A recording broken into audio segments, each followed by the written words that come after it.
Hello, and welcome to the Backlog Bunch. I'm Crimbo, and this is a new bi-weekly show where we will talk about all things backlog gaming. Wanted to drop a quick note here to introduce the show, because it's our first episode, and frankly, I wasn't super enthused by my introduction when we recorded live. So I started a YouTube channel a few years ago focused on video essays and backlog gaming content. And then life got busy, my family grew, and now the focus is mostly on our Discord server, where we have a lot of backlog games and events that we run throughout the year. It's super fun. You should check it out, unless you're already there, in which case you're the best. But we wanted to make a podcast that continues that conversation that existed on my channel. Also, to discuss those sort of nasty common backlog issues like analysis paralysis, how to pick a game to play, how to figure out when to 100% a game or not. Questions like, is it okay to quit a game if I don't like it? So this podcast is intended to serve our listeners and our community as a resource to learn and grow as thoughtful consumers and gamers, and also to have fun, because that's what this is all about. In today's episode, we're talking about what games we've been playing and introducing ourselves in our backlogs, some of which are quite large, in the thousands, if you can believe that, or maybe you can relate to that. So I'm joined by my good friend, Andrew, aka Bogmutt, Asara, the warrior of the backlog, and Nikki, the Denmark wonder. With that, let's get to the show. We're going to go ahead and introduce everyone who's here. So I will pass the mic over to Nikki. Hello. I don't know what to say about myself, but I'm Nikki, and you guys know me. Give us, what's your favorite kind of pepper to eat? Oh. Red snack pepper, I think. Yeah.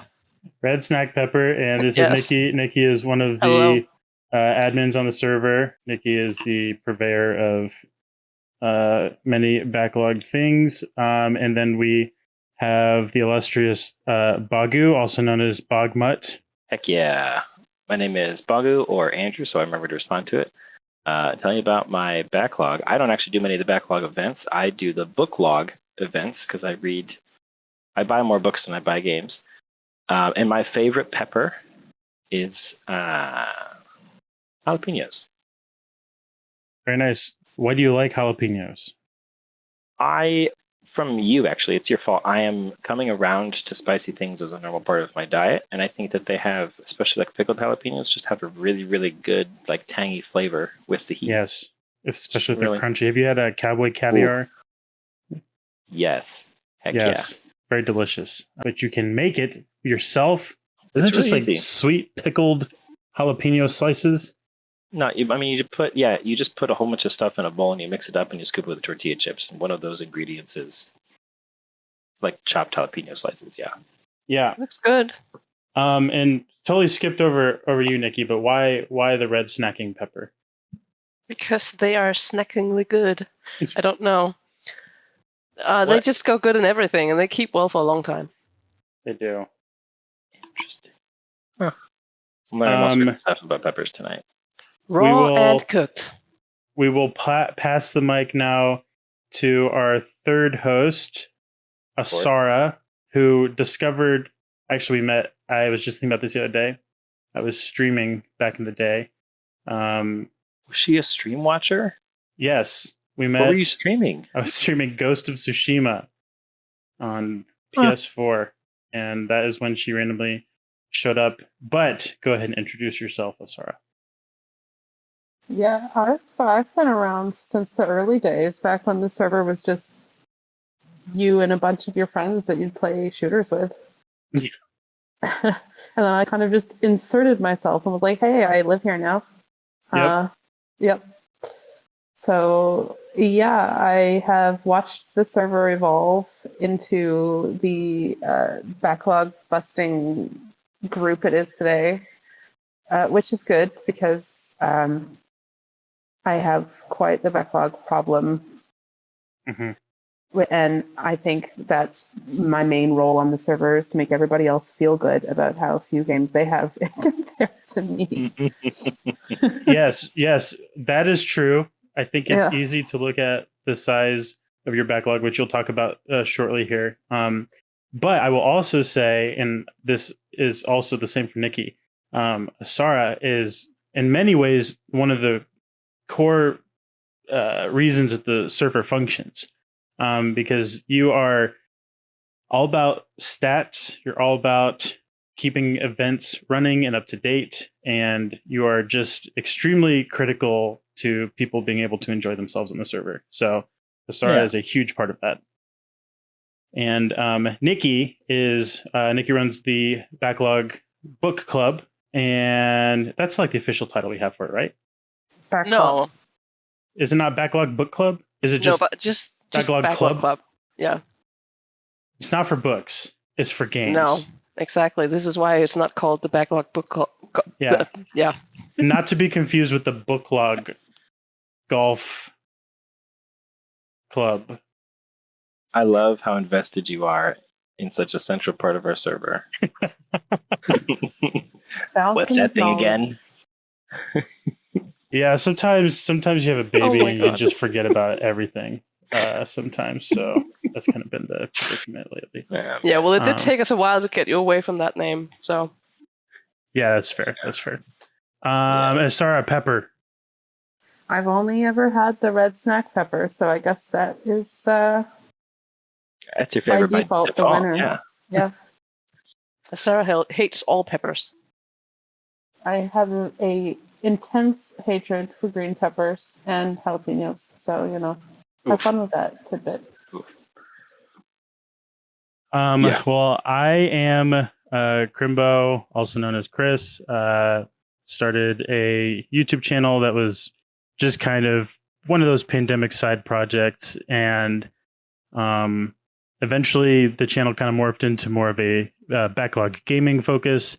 So from there, I started just inviting people to this Discord server, and it's grown quite a bit. We have a lot of really cool people in the server that are trying to figure out what to do with their backlogs. So we've created a lot of fun events and games that we run throughout the year.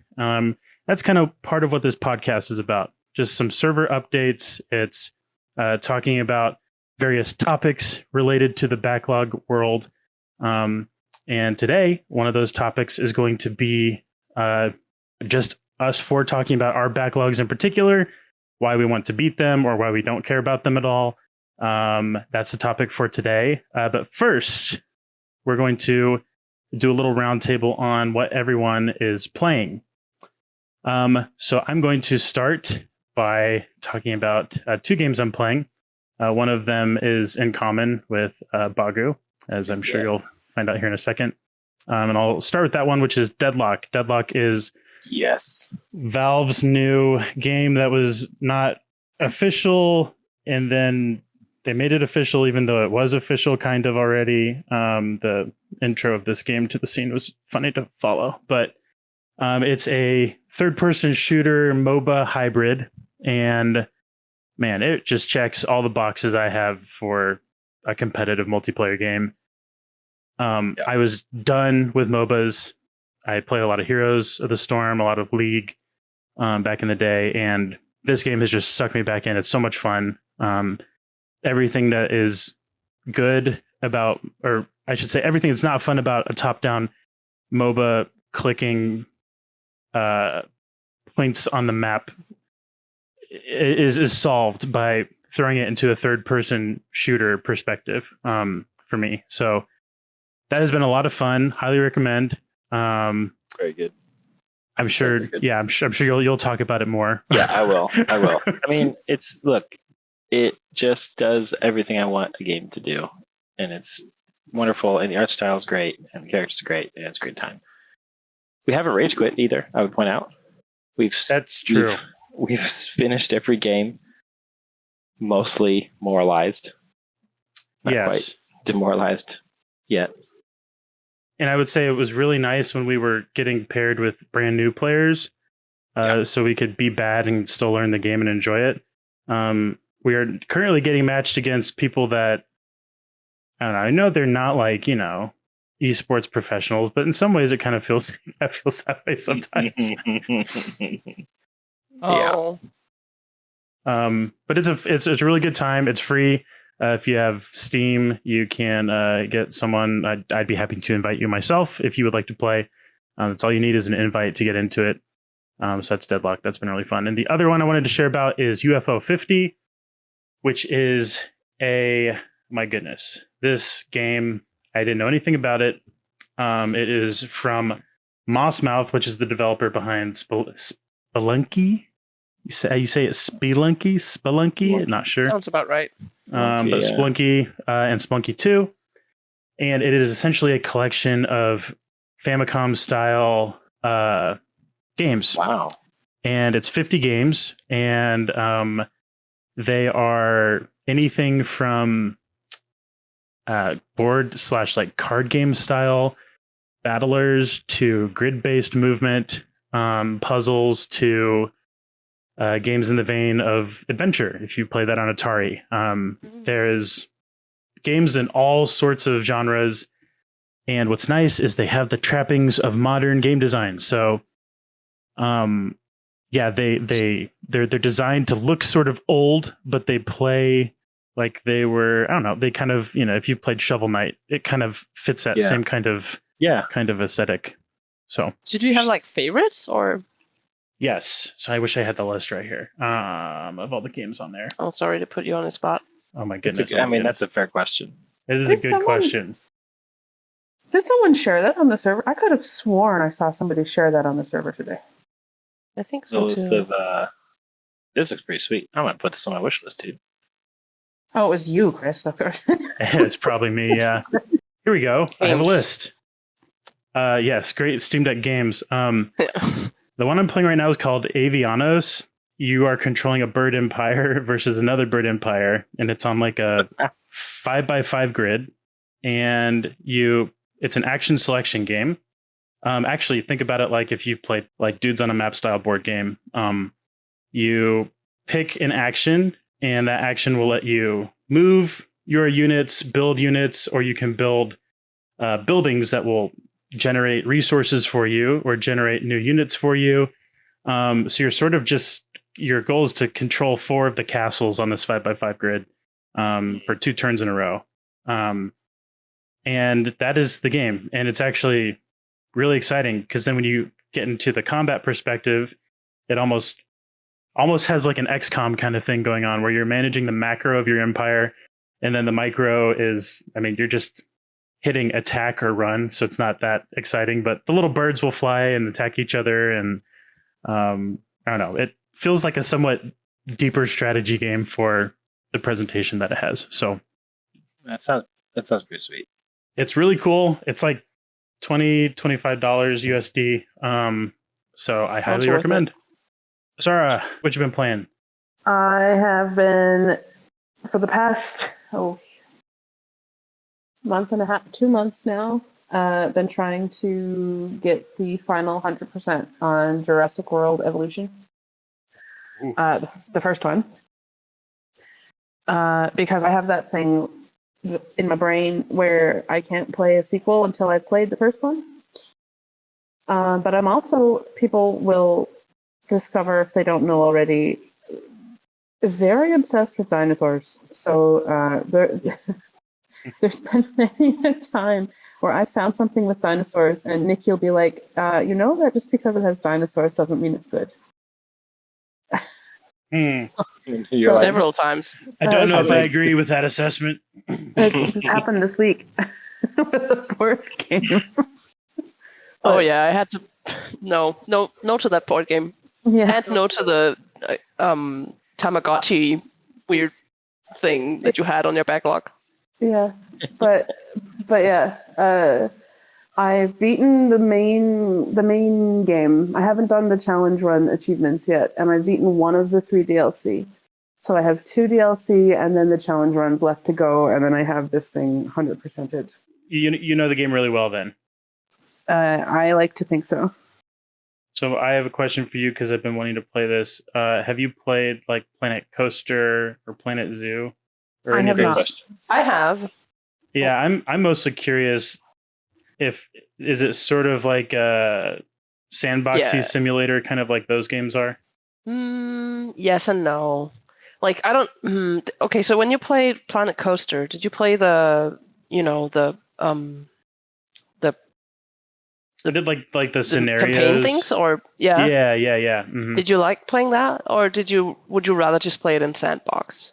I liked having a goal to work towards, and I liked that the park was already sort of themed a certain way. So then I kind of you try would to fit like that. Yeah, then I think you'd like Jurassic World Evolution. Okay. Yeah. Jurassic World Evolution has the 5 islands from the Jurassic World franchise, and each one has its own kind of little scenario going on. And you go to each island and deal with the 3 factions and get a main mission from each faction, and then you can move on to the next island. There is also a sandbox, but the main game is following these 5 islands and trying to build up the park. Okay. And how common are dinosaur attacks? Because that's basically all I've seen of this game. That depends on how good you are. Okay. Mine tend to not get out because I will do preemptive stuff when I know they're going to be upset. There are certain dinosaurs that get upset when the storms come. And if you know that a storm is coming and you know that you have a dinosaur that's going to get really upset, mostly the raptors, they hate the storms. You can either knock them out before the storm comes so that they don't get out, or you can kind of wall them off in their own little spot so that they'll be okay. I would say on each island I've had maybe 2 unplanned attacks. There have been planned attacks, but 2 unplanned ones, and I've usually got them under control pretty quick. So it's a simulator and it's a Tamagotchi game. Oh no, that's another game that she had on. We did that backlog bash thing where we called Sarah's backlog back a couple months ago. Yeah, and I found this one game on her Switch backlog that was just a Tamagotchi with dinosaurs in them. And I was like, no, you don't need this game. You don't need this. It was called Dino Gotchi. Yeah. Yes, exactly. Yes, we're laughing with you. No, you're not. It does sound adorable. It was. It's here, and now she'll never know. Yeah, Nikki, would you want to share about your or what you're currently playing now? Oh, I'm playing a bunch of different stuff. Also a bit of Jurassic World Evolution, but I'm a bit slower than Asara. I am also trying to get through the last couple of DLCs of 2 Point Hospital, trying to get my 100%, and I need one more DLC, and I am done with the entire game. And all the DLC. So yeah, that's exciting. I've been at it for 4 years or something. Oh my gosh. Yeah. What is I'm not going to ask what the draw to 100%ing a game is, because I too feel that hole on my soul sometimes with certain games. But I am just more curious with 2 Point Hospital, because I have that and obviously haven't played it, even though I've had it for like 25 years and it's just so sitting good, there. Man. It's very good. Yeah, like where does it fit? Is it like sort of like a tycoon simulator? Are you are you building the hospital? You're just managing it? What is it? Well, it's partly building and partly managing the hospitals and the staff and the people and the everything. I think the draw is just for the DLCs, it's just for the sake of it, I think. But for the main game, there's just a bunch of silly, weird achievements that's just fun to get because they're just stupid and weird. It's been downloaded a couple times. I just haven't got to it. Yeah, well, if you ever played Theme Hospital back in the day, you will enjoy this so much. I grew up with that. That was amazing. Have you played 2 Point Campus? Not yet. This is why I'm finishing this. Okay, that makes sense. I have 2 Point Campus in my Steam library, and I haven't dug into it yet. But I loved 2 Point Hospital. I didn't go ham on the DLCs, so I haven't gone as deep as you have. But it was a really fun, enjoyable, goofy, fun game. And now 2 Point Museum's coming out early next year as well. Oh man! Yeah, wow, and it looks so good. Oh my gosh! I'll be curious to know. Let me know when you start it, because I'll be curious to know like what are the differences between the two. Because if it's the same, if it's basically the same thing, but it's just a different skin on top, which is fine. That's enjoyable if that's your thing. Well, But that probably isn't my thing. I'm curious to see if there's enough differences between campus and hospital to like have its own place in my game library and in my. I time, agree. really. I'm also very excited to see the differences, especially because I feel like what I've seen, it seems like they've just updated kind of the way that you can build the hospitals. Like it's not grid based anymore. Really? Yeah. So, but apart from that, I feel like it might be kind of the same. Gotcha. We'll see though. Yeah. Because you build the buildings yourself. Like you don't have the walls. Oh. You're outside and you build the entire campus. Yeah. Ooh. So there's sort of an aspect to like making your campus look like aesthetically pleasing. I think so. Yeah. Oh, that's fun. Okay, what about you? Yeah, I am playing. I'm playing a lot of Deadlock. I'm playing too much Deadlock. I'm playing enough Deadlock to the point that like I bought the Hunt Showdown season pass for their new like the new battle pass they have. It has some awesome stuff. I'm not going to finish that battle pass. That was a waste of $10. There are so many games that I want to be playing, and I keep playing Deadlock because it does all of the things that a MOBA should do, and it does all of them really, really well. And then it adds its own unique spin to it that makes it feel good. Like I wasn't sure about it because third-person MOBAs are not my thing normally, but they grafted enough like Overwatch mechanics and DNA into the game that it makes it feel really good, and it makes the movement feels good. Everyone's really fast and smooth and agile, and no, it's very good. I don't want to turn this into Deadlock cast, but I could. I just have to point out there's just so many little. I think as someone that enjoys like complexity in games, that like adds up to something versus it just being there. Like this game has like if you crouch slide, and shoot, you don't spend ammo while you're crouch sliding, and just the amount of complexity that adds to a shooter is immense. And that's just like one small little mechanism that they didn't have to put that there, but they did, and that adds so much to the game. Yeah, and having like, okay, instead of just doing auto attacks, it's actually shooting. But you also have a melee. But instead of just doing a melee, we'll do a light and heavy melee. And actually, let's also add a parry mechanic to block the heavy melees. Yeah, Which like every time I learn a system, it's like, oh, there's actually 5 layers here, and I've only just discovered the top one. Like it's awesome. So yeah. Go ahead. I was just gonna say, in a world where Activision barfs out a new COD game every year that plays exact same as it did the year before, like for something this fresh and I don't know, just like unique in the world of shooters and MOBAs, I'm just That's fair.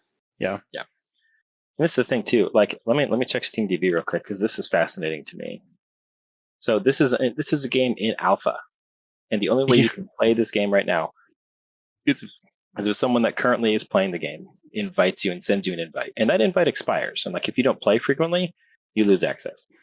Currently, there are 79,000 people playing this game. It peaked at 170 people 2 weeks ago. Like 170,000 people 2 weeks ago. Like it's so big for not being out. Okay. Yeah. I can't wait to see where they go. But anyway, the other thing that has been really interesting. So this is the reason, and we'll talk about backlogs in a couple minutes, but I don't have a huge run, partially because I love, like if I love something, I just like want to keep doing it again. Like I'm a chronic book rereader. I rewatch shows and I replay games a lot. So like I'm replaying Cyberpunk 2077 and Baldur's Gate 3 currently. Although what's interesting is I'm finding it hard to replay Cyberpunk because aside from trying different like builds and abilities and cyberware and everything else, like the story is the story and it's a good story, but I can't change it. And there's like, I know what's going to happen. Like my decisions don't feel like they have any weight. I'm getting bored very quickly, and I'll be honest, I probably won't finish a second playthrough, even with like I'm having fun, but it's probably going to burn out pretty soon. Whereas like Baldur's Gate 3 is the total opposite in that somehow after playing 200 hours of a game already, Act 1 feels fresh and different because I'm playing a different class, I'm playing a different type of character, I'm role playing it differently. My choices are making people react to me in very real and different ways. Like it's refreshing to see. I know everyone has ranted about how great Baldur's Gate 3 is for a long time now, and I'm going to add to the pile because it just is so reactive to the player that it makes it hard to play other RPGs because it's like I just feel like every other RPG doesn't care at all what I do at the end of the day. And Baldur's Gate 3 lets me the RPG. Yeah. Yep. It lets me just kill companions in Act 1 and miss out on tens of hours of content because of a choice I made. I'm doing honor mode too, which is terrifying and crippling me with fear. Because the idea that I could lose so much game time is spooky. It's like my old Diablo. I had a Diablo 2 sorceress that was level 96 in hardcore mode. And I was like 13. Like I was doing nothing else but playing D2 all day. And they died till my parents taking my network down for something. and it made me like I cried. And my mom was like, "What's wrong with you?" And I'm like, "I don't know how to say this to you. Don't talk to me." It was awful. They were an ice, what's it called? Glacial sphere, I think it was called. Big ice spell that shot an orb. Anyway, I'm playing Baldur's Gate 3 and Cyberpunk. I'm probably going to put Cyberpunk down and just focus on Baldur's Gate 3 and Deadlock. I'm having a good time. Yeah, I am. And Bagu can attest this. I'm typically the person in the group that when everyone's talking about the popular game, I'm like, okay, whatever, it can't be that good. I'm usually that annoying person. Baldur's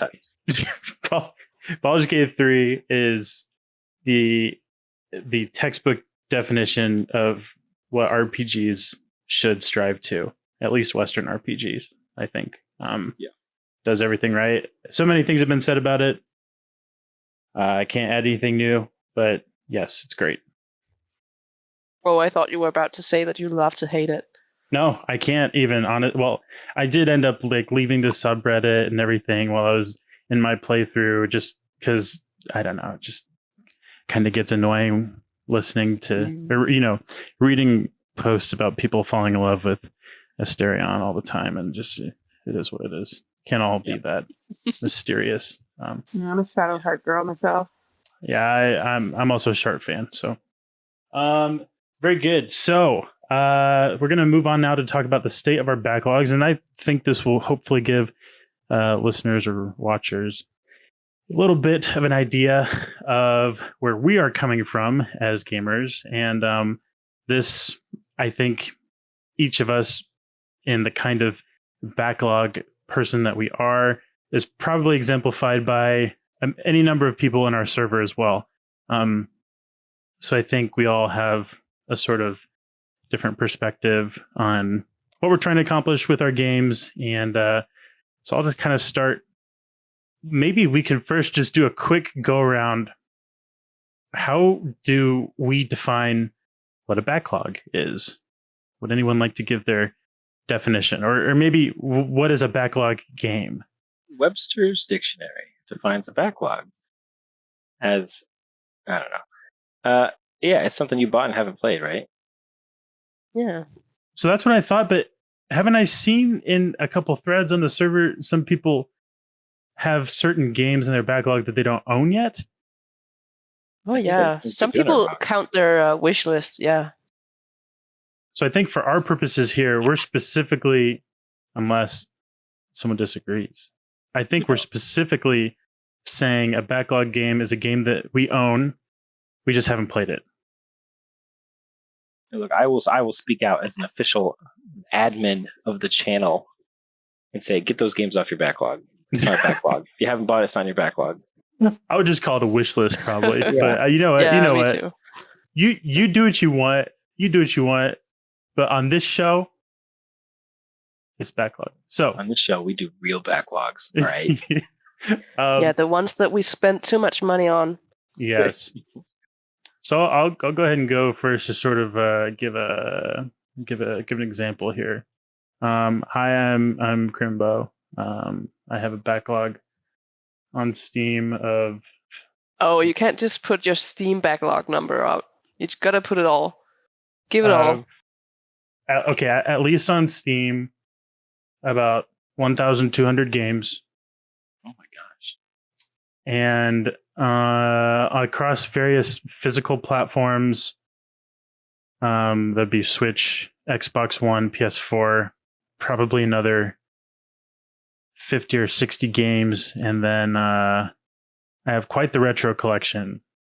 And I don't want to put a number to that because that would probably add another couple thousand. But I will say I do not intend to play all of those games. For me, what kind of genres of games I have a lot of? I really just enjoy all genres of games. I love shooters. I love puzzle games. I love platformers. I love Souls-like games very much. JRPGs. Those are some of my favorite games that I really enjoy. It's hard for me to get in a mindset to play them all the time. And I think I started growing my backlog. Oh my goodness, when I first got a MacBook, actually, after college in 2013. Oh my. And So old. I know. Oh my gosh. And the issue was I discovered this website called Humble Bundle. And Oh no. I was just a poor boy that worked at a camp and retreat center, and my salary of $700 a month, I realized, I can just spend like $6 every other week and I get 8-10 games. I thought that was so cool. Little did I know that would explode into the number I have now. But that's kind of how that's kind of how I started. And so a lot of my backlog is basically Humble Choice from what used to be called Humble Monthly, many Humble Bundles from the past, other various bundles, itch.io, other things like that. And I think I realized it was a problem, and I started a YouTube channel and a Discord server to help deal with it. And here we are. So I'll say this. I think at one point I figured I wanted to play all these games, and I don't know that that's happen, when honestly, when you look at the math, it's even if that's what even if I left my family and went and bummed internet off of Staples for 10 years and ate the leftovers from the McDonald's dumpster, I still wouldn't be able to make progress enough, no. Goodbye wife, goodbye child. I have games to play. That is rough. So I mean, there's that, dude. No Staples Wi-Fi is going to get you there. So I think that's just, I've realized that, and I've started to try to prioritize at least trying games. And because what I used to do is I'd try a game, I'd play it for 3 hours, and I'd say, oh, how long to beat? It says it's only 5 hours to beat. I guess I'll just struggle through another 2 hours. Instead, I used to do that seriously all the time for backlog golf, just so I could at least get the game done and score it. It was, rough days. I feel like Asara and I are probably on the same page with that, unfortunately. But that's now I'm like, I'm at least I want to try games in my backlog. I think of my backlog as a library. I basically peruse it and I say, that sounds like fun right now. I want to try that. Or I'll buy a new game because it sounds really fun and I'll try that. So I think that's a good approach, is because it's like at their core, games are about game. This is a hobby. This is none of our careers. Unless this podcast goes wild, it obviously will. It's going to change. Yeah, I've never heard such good content personally. Yeah, but it's a hobby and it's fun. So there's no reason. I think this is why I don't have much of a backlog, which I'll talk about in a minute. But because if it stops being fun, I just stop playing it, and I just don't feel bad, and I don't buy stuff that I don't think I'm going to be able to finish. I would say I think you shouldn't play a game that's not being fun. Yeah, and even that fun Good can look different. You. But don't play games that are fun. Rant over. As a good friend of mine once said, Oh no. in terms of thinking about games on a scale of 1 to 10, he said, life is too short to play 7 out of 10s. Who said that? My good friend, Derek Thompson, he was a game reviewer for a long period of time. It's a good, I mean, especially and me and you, like we both have kids. Yeah. Like especially in dad mode. It's like, 7 out of 10s have no place on my shelf. Yeah. Do I really want to look down on my daughter and say, hey, I want to spend time with you, but I also need to clock 6 hours in Amnesia Rebirth so that I can start Ancestors: The Humankind Odyssey next week? No. You know what? That's fair. Yeah. Leave the problems to the rest of us. Exactly. Say, I understand, Father. And I'd say, thank you. Now go back to your room so Daddy can finish Battle Brothers. That's what I would say. So that's my sub story. Nikki, tell us about your backlog, your philosophy, all that stuff. Oh, yeah. Yeah, well, my backlog is maybe even the smallest of the four of us. I have 800 games, about 200 of which is physical games. Wow. I think for me, I realized my backlog was a backlog and a problem because I suffer from analysis paralysis so bad. I just cannot, for the life of me, pick a game. And I will stall for literal hours without any progress on any game at all. And yeah, that happens. So now I only buy games when I'll play them right away, which is working pretty well for me. Except, so this is the thing. Having a physical collection for me is also, like, I do differentiate between backlog and collection. Because I do have some games in my physical collection that I'm like, you know what, I don't care if I never get to play this. I just collect them for the sake of collecting with some of them. And like what? Like what games? Oh no. I can hear Sarah laughing. So I have this weird obsession with children's games from Denmark. And I have a sizable amount of those games. And I play them sometimes for nostalgia. But mostly, they're just there because I like to preserve them. So are we talking like... talking like Alpha Kids or Glampus High? Excuse me? What is this? Like the Denmark version of Pajama Sam? I googled children's video yeah. games from Denmark, and those are the first two results. I don't know what you said, but primarily I have this, like, old Lego games, for example. Like Lego games before they became licensed. Yeah, like Lego Racers. Yes. Oh heck yeah! Lego Island, Lego Land, Lego everything. Yes. Yeah. Yes. And then I have like more children's stuff that's just silly and stupid. All kinds of learning games and what have we. Yeah. Hugo the Troll as well. If anybody knows that? No. Yeah, no. Thought so. Negative. Yeah. Sadly, we don't. Either way, that's why I differentiate between backlog and collection. And that's fine. I have that in my head. I still consider them part of my backlog, though. Do you think I'm just not definitely not looking at our show notes, but what is what is the satisfaction of beating a game being worth the suffering? What does that mean?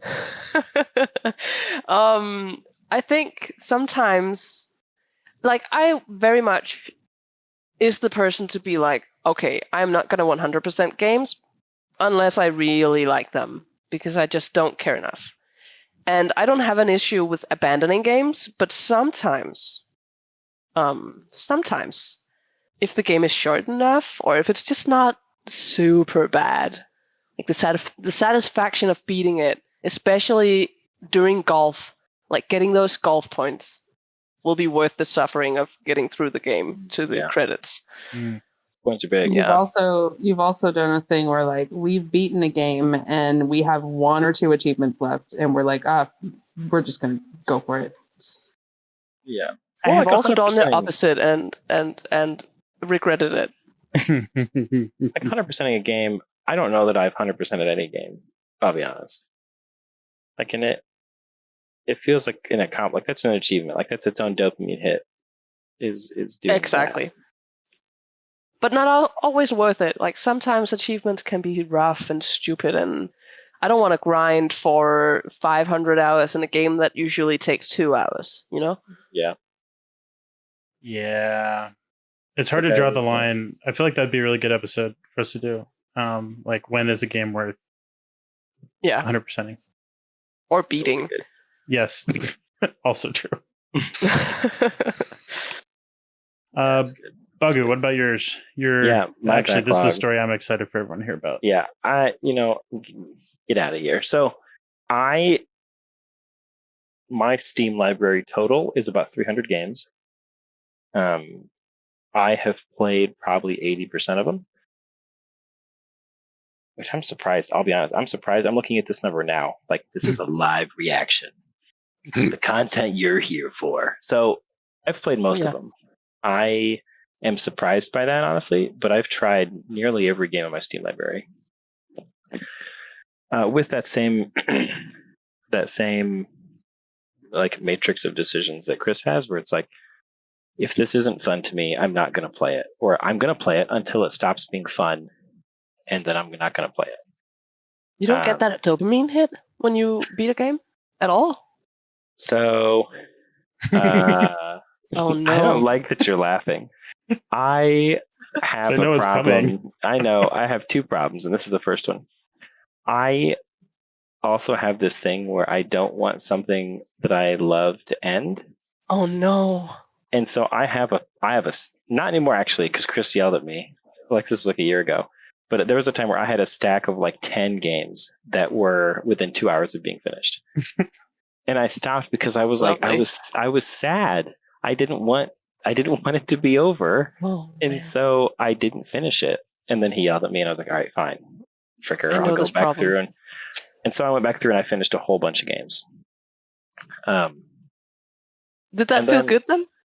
It did. It did. It was kind of a landmark. Chris, you changed my life, dude. Wow. I didn't Discord realize. Server. I actually didn't realize this happened. It did. No, I forget I'm trying to remember what game it was where you started. You made fun of me for, it was kind of a long time. It was, it was pretty brutal. And we're like, dude, like you got to finish some of these freaking games. So I went back through and I did, and I've come full circle. Especially, I think I'm ranting a little bit.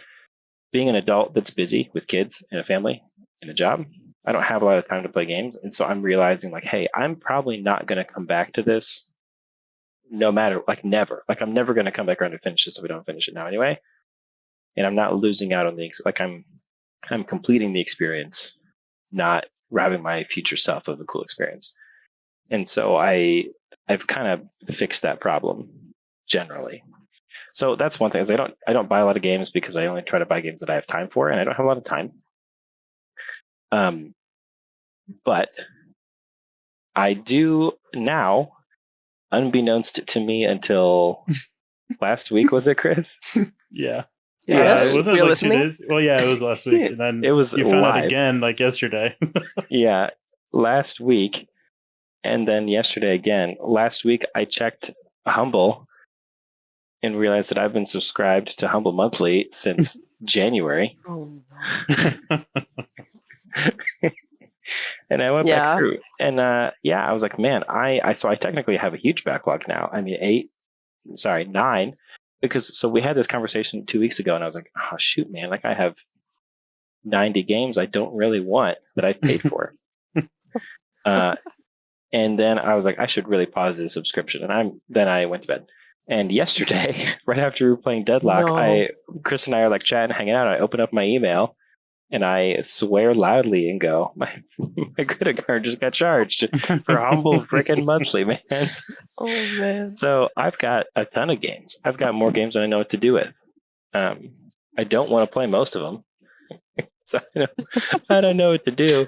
That's a horrible situation. I have a 17% store discount though in the Humble store, so that's good, I guess. But yeah, so I have a backlog now. But if I it's am not really games you want to play, is it really a backlog? Well, no, but there are games in here. Oh, this is back to our early conversation. Do you know why I subscribed in January? 2 Point Campus. Oh no. Oh, then I do have that game. And I was like, oh, this will be like I wanted this game, and it's $12. And I didn't have a chance to play it, and I never unsubscribed. So like, I'm not going to play any February games. I might play Realms of Ruin for March. Yeah, I'll play some of these. Hi-Fi Rush. If you play Realms of Ruin, I will play it at the same time you did. You will. For real? Because wait, is that the one I'm thinking of? Realms. It's a RTS. It's a Warhammer RTS. Never mind. No, I'm thinking something else. You're thinking of which one you're thinking of? I'll play a game. Something with ruin in the name, and I don't remember. Risk of Rain, Hi-Fi Rush, Regions of Ruin. What's Regions of Ruin? It is a. It's in the same genre as like Kingdom to Crowns. If you ever played that. Lovely. Anyway, that's been my backlog for 7 years. Go ahead. Chris, you didn't like that, did you? Regions of Ruin? No. Kingdom Two Crowns. Oh, I just don't understand it. I feel like I tried the same thing every time, and I never made any progress in it. Right. Yeah, so that's my backlog. I have one now. I'll be honest, I probably still won't play most of these, even though I bought them. I am going to pause my subscription now. I'll tell you that. Yeah, because here's what happened. You said, I just got charged for this. And I was like, oh, shoot, I meant to pause. And I go look at mine, and I wasn't charged yet. And I was like, that's weird. Then I woke up the next morning, and I had an email that said, you've been charged for another month of Humble Monthly. I was like, oh, my favorite part is how shocked you were. You were like, oh, well, how could this have happened? If it makes you guys feel any better, I have done the same thing the past 3 months. With Humble Choice? Yes. Okay, so what we need to do is since apparently we all have those games, we just need to pick them and play them together and get them done. Should we name this the Humble Choice Podcast? Oh no! Are you guys telling me that I'm the one with the most control over my Humble Choice? Me? No. I mean, hey, no, wait. No. The day that the Humble Choice selection comes out, I choose if I want it or not, and then I either pay for it at that moment or pause at that moment. But you never month. do. You get it every time. No, I paused last month. You are woman of wisdom. Yeah. Oh man, who would have known? Speaking of, you were there. Okay, fair. Speaking of the person with the greatest backlog of anyone I've met, it's maybe the greatest backlog ever assembled. I think we have people on the server with larger backlogs, I will say. We have discovered that there's at least one person on the server that has a larger backlog than me. Oh my. That's please tell the listeners about your backlog, Sarah. Well, I know that when Chris said that he had 1,000 games on his Steam, I went, because as of right now, mine currently says that I have 5,677 games on my backlog. And that's not counting because personally I do count the sub-services I'm subscribed to. So which you shouldn't be subscribed to? I've only got one left, thank you. So that's without the sub-services. I have about 6,000 games on my backlog. Yeah, okay. Yeah. Yeah. And that is across back as far as the Nintendo DS in Nintendo consoles and PS3. Other than that, it's just computer, Steam, GOG, Epic, Amazon game. Yeah. So, like, do you want to play them all? I do, and I often get told that that's not possible, and that I should stop wanting to play them all. Is Nikki the one telling you this? Not only Nikki, there's many people telling me this, but also me. But yes, also Nikki. But no, you'll all find this funny. Is on my spreadsheet, because as Chris said, I'm a data nerd, a stats nerd. I have a spreadsheet about my backlog, and out of the game, this isn't even all of them because I don't have the how long to beat times for everything. But for the how long to beat times I have currently in my sheet, I have over 100,000 hours to play, which calculates out that to be 11 and a half straight years of playing if I played 24/7. And if I played 2 hours a day, which is a lot closer to what I actually play, I would finish sometime in 2162. So. I mean, maybe medical technology is gonna just leap off at an incredible rate. Just for Sarah to play her backlog. Yeah, I think you should figure out how where the nearest Staples is. I will say that I do have quite a few. Like I have the game on multiple platforms, and that is not accounted for in the big number. So it might be. So it might be closer to like 2089 instead of 2162 when I get finished. That's earlier. It sounds like you'll be alive. I might, but at the same time, the backlog grows as more games come out. So, don't get me. It's a miracle that I only have the games that I have, because as an adult with adult money, like it's so hard. I just stare at my wish list. I'm like, okay, like Space Marine 2. I've looked at Space Marine 2 Steam page every other day for 2 months now. I just keep staring at it and just staring at it. And one of these days I'm going to cave. The meme of, what is it?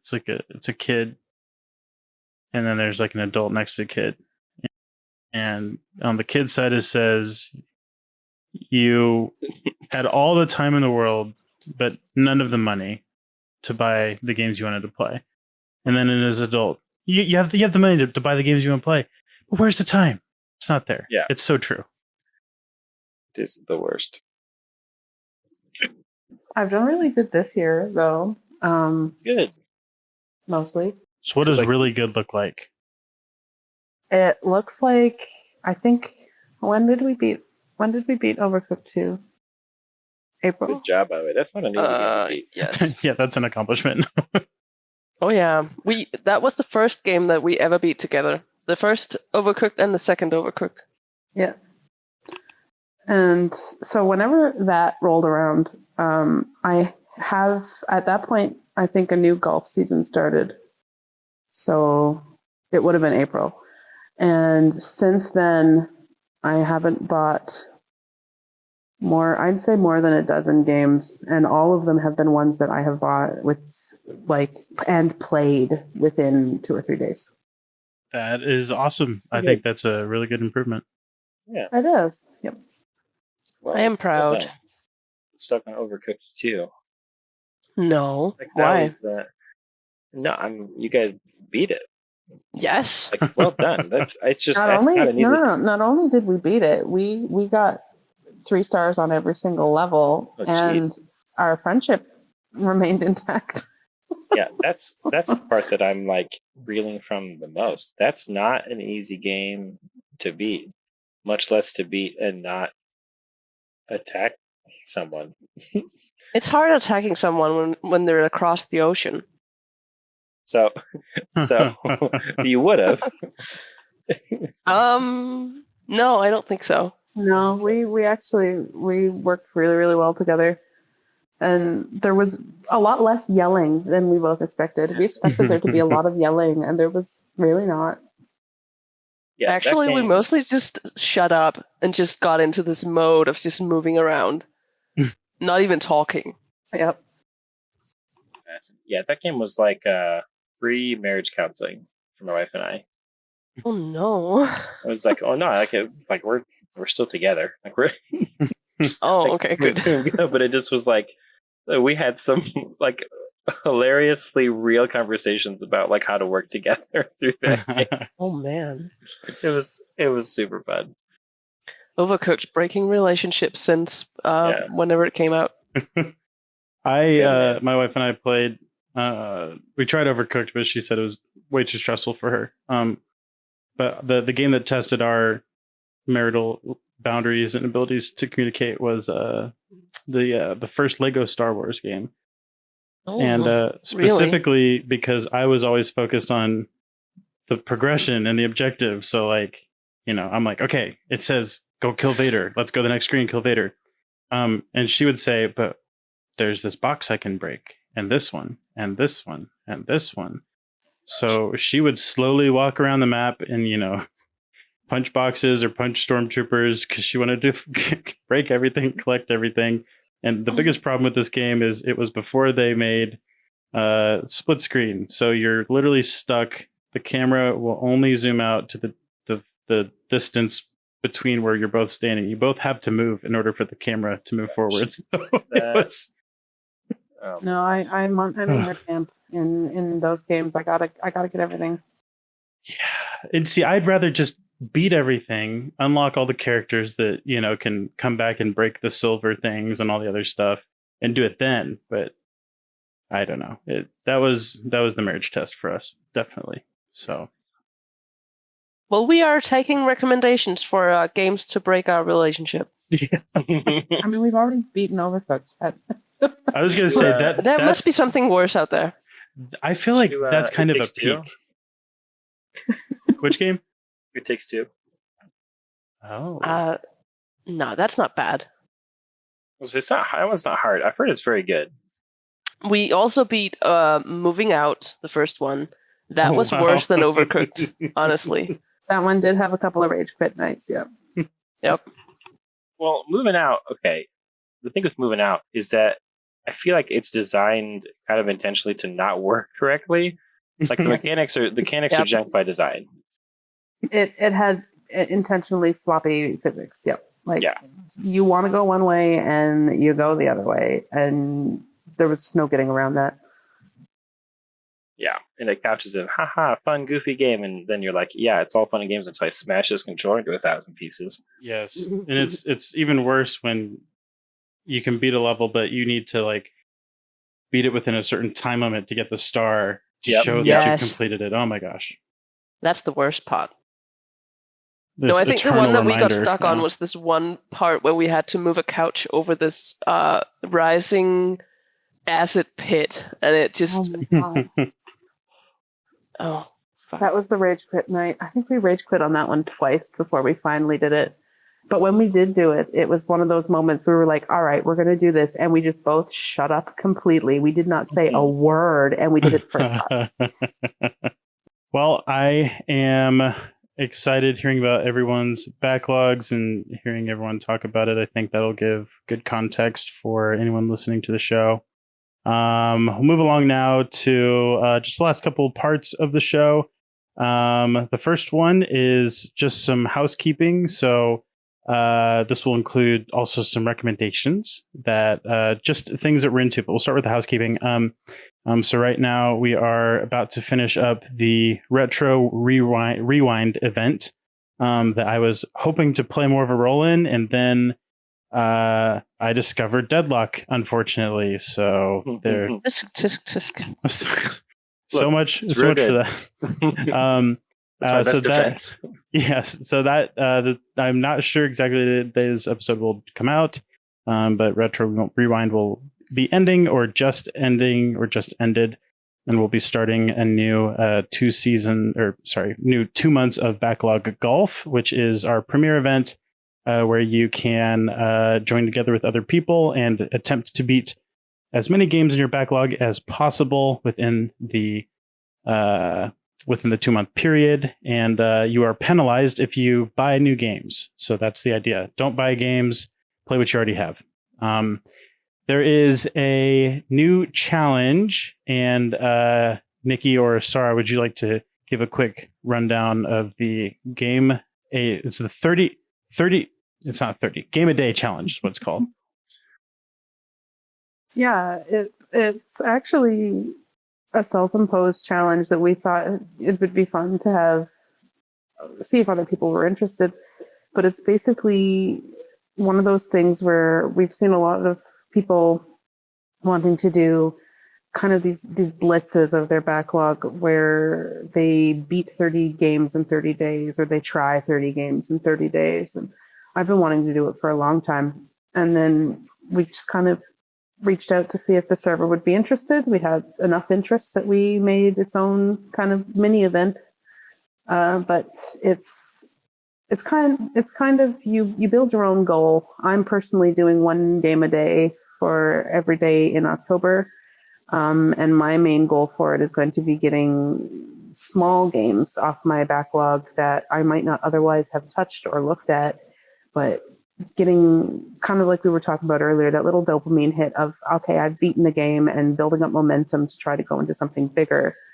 I know some people on the server are just going to try 30 games in 30 days. Some are just kind of doing 1 or 2 games a week. It's basically whatever you think will help you get through that backlog and build some motivation, but also chat with each other for accountability and excitement as well.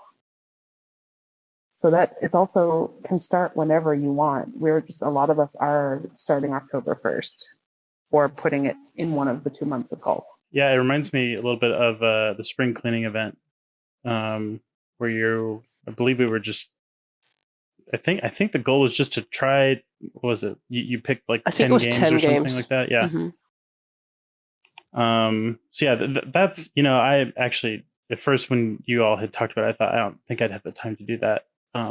But since you can sort of make different self-imposed challenges into it, that sounds a little bit more interesting to me. So, so those are the 2 new things we'll have going on here. And Backlog Golf is on hiatus still. Is that correct? Yeah. I got to talk to Meowth at some point. I don't actually know. They honestly do most of the running. I just kind of say, hey, start now. Mm-hmm. And then now we're done. Once I talk to them and see what their availability is, I think we'll get it started again. And then our other long-running event is Backlog Club, which I think we're starting a new vote soon, correct? Tomorrow.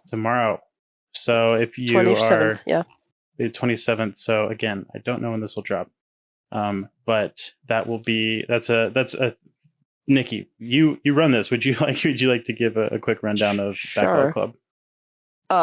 From the beginning, yeah. Well, we are thinking about changing how this works for next year. However, right now, how it works is that every 3 weeks, we pick a game in this voting channel that we've made, so that everyone who's part of the Backlog Club can come and vote for a game that we'll then be playing for, however long that it takes to play that game. We don't close the threads down when the games are, when a new game is picked. We just kind of play a game together and hang out and talk about it in the threads, and yeah, it's really fun.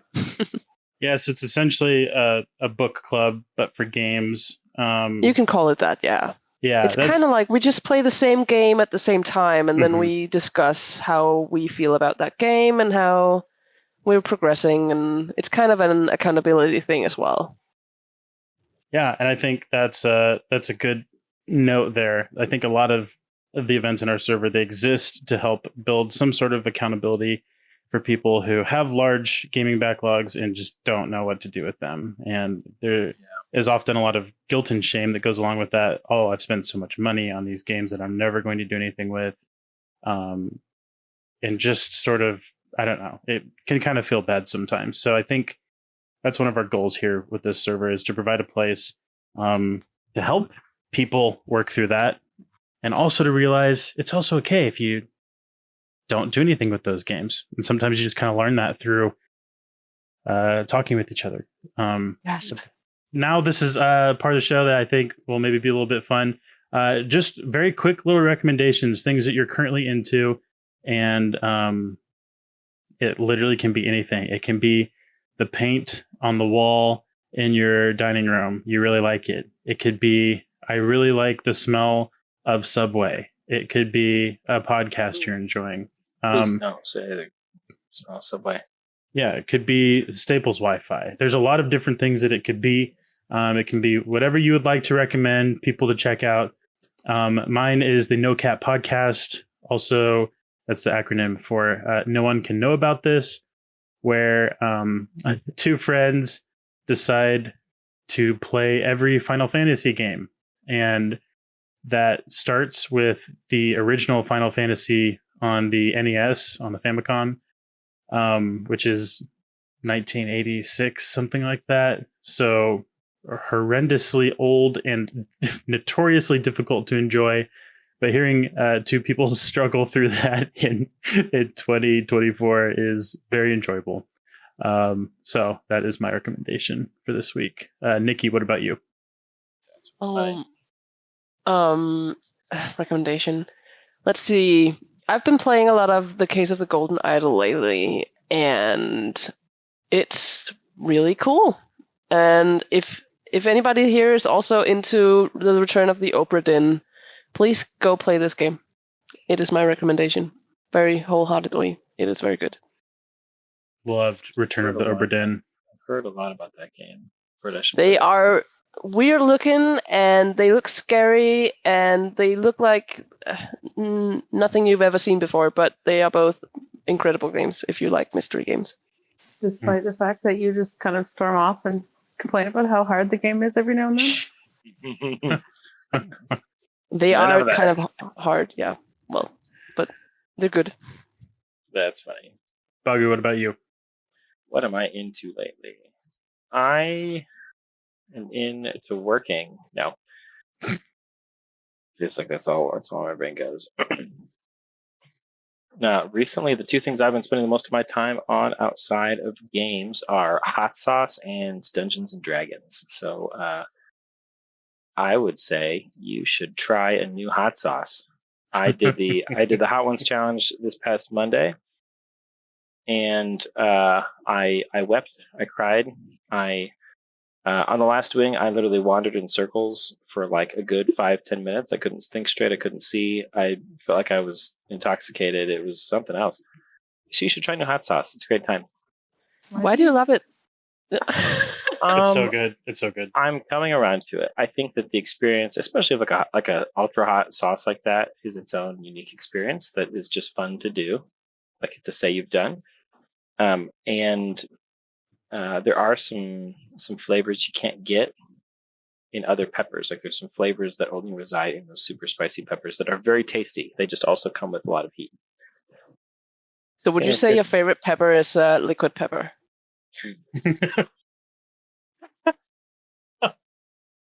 You know, I might, Nikki. Yeah.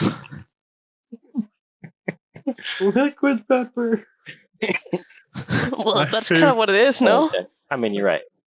Liquid pepper. That's not true. What a literal! That's such a literal definition of it. I mean, yeah, it's just they take a bunch of peppers and make it a liquid. Oh my gosh, that's good. And I would encourage everyone, if you're a D&D person, to play a game with friends. You don't have to do the new version. You can use the old version. Find something free online. New version sucks. Do Pathfinder. Oh well, yeah, you've got the Pathfinder person here. I'm giving up Kingmaker, by the way. Asara, what is your recommendation? I'm going to recommend the We Were Here series of games. If you have someone that likes puzzles and that you really want to test your communication skills with,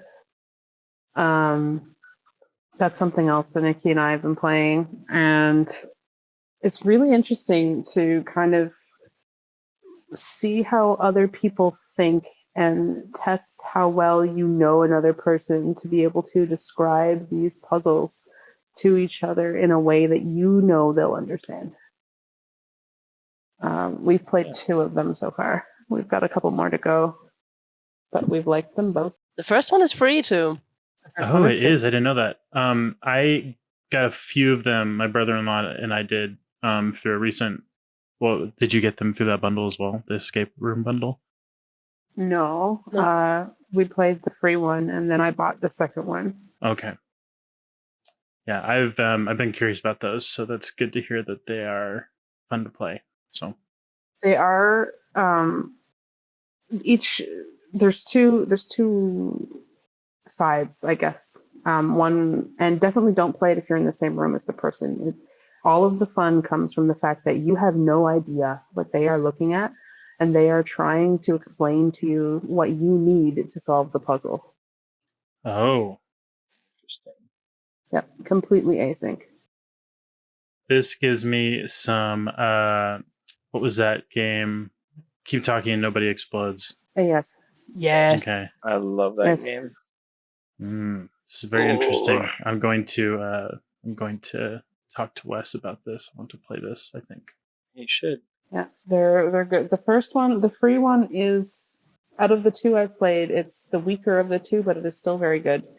And it's there will be moments where you're just kind of like trying to figure out, how do I get this across so that it makes sense. Feels like a thing you and Wes would enjoy. Like you guys really like co-op games together. Yes. Very No much breaking so. your friendship. I can't promise that. We actually found out as we were talking about doing the show that Asara has apparently never listened to a podcast before. So It's true.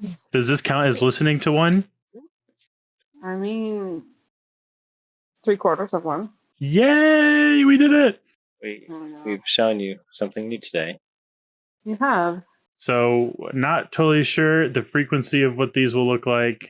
Maybe it's an every other week kind of thing. The time difference right now means that it is 10:34 p.m. for Bagu and I, and for Nikki and Asara, who are so generous to us dads, who wake up early with their kids. It is, oh my gosh, is it 4:30 It's 4:30. Okay. in the morning, So and I have work at 8. We're gonna cut this here.